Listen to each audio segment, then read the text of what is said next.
திண்டிவனம் தொகுதியில் போட்டியிடும் விடுதலை சிறுத்தைகள் கட்சி வேட்பாளர் வன்னியரசு கூடுதல் வாக்குகள் வித்தியாசத்தில் வெற்றி பெற அனைவரும் பாடுபட வேண்டும் என்று அமைச்சர் எம்.ஆர்.கே. பன்னீர்செல்வம் அறிவுறுத்தினார்.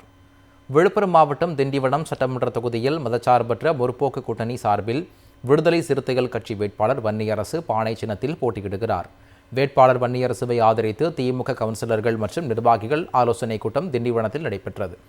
விழுப்புரம் வடக்கு மாவட்ட பொறுப்பாளர் செஞ்சி மஸ்தான் எம்எல்ஏ தலைமையில் நடைபெற்ற கூட்டத்தில் விழுப்புரம் மண்டல பொறுப்பாளரும் அமைச்சருமான எம்.ஆர்.கே. பன்னீர்செல்வம் கலந்து கொண்டு பல்வேறு ஆலோசனைகளை வழங்கினார்.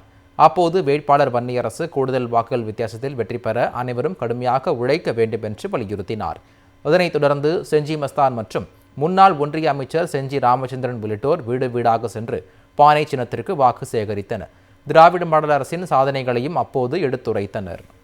திண்டிவனம் தொகுதியில் போட்டியிடும் விடுதலை சிறுத்தைகள் கட்சி வேட்பாளர் வன்னியரசு கூடுதல் வாக்குகள் வித்தியாசத்தில் வெற்றி பெற அனைவரும் பாடுபட வேண்டும் என்று அமைச்சர் எம்.ஆர்.கே. பன்னீர்செல்வம் அறிவுறுத்தினார். விழுப்புரம் மாவட்டம் திண்டிவனம் சட்டமன்ற தொகுதியில் மதச்சார்பற்ற முற்போக்கு கூட்டணி சார்பில் விடுதலை சிறுத்தைகள் கட்சி வேட்பாளர் வன்னியரசு பானை சின்னத்தில் போட்டியிடுகிறார். வேட்பாளர் வன்னியரசுவை ஆதரித்து திமுக கவுன்சிலர்கள் மற்றும் நிர்வாகிகள் ஆலோசனைக் கூட்டம் திண்டிவனத்தில் நடைபெற்றது.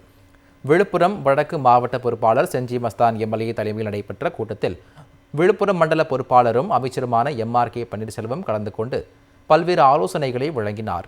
அப்போது வேட்பாளர் வன்னியரசு கூடுதல் வாக்குகள் வித்தியாசத்தில் வெற்றி பெற அனைவரும் கடுமையாக உழைக்க வேண்டும் என்று வலியுறுத்தினார். இதனைத் தொடர்ந்து செஞ்சி மஸ்தான் மற்றும் முன்னாள் ஒன்றிய அமைச்சர் செஞ்சி ராமச்சந்திரன் உள்ளிட்டோர் வீடு வீடாக சென்று பானை சின்னத்திற்கு வாக்கு சேகரித்தனர். திராவிட மாடல் அரசின் சாதனைகளையும் அப்போது எடுத்துரைத்தனர்.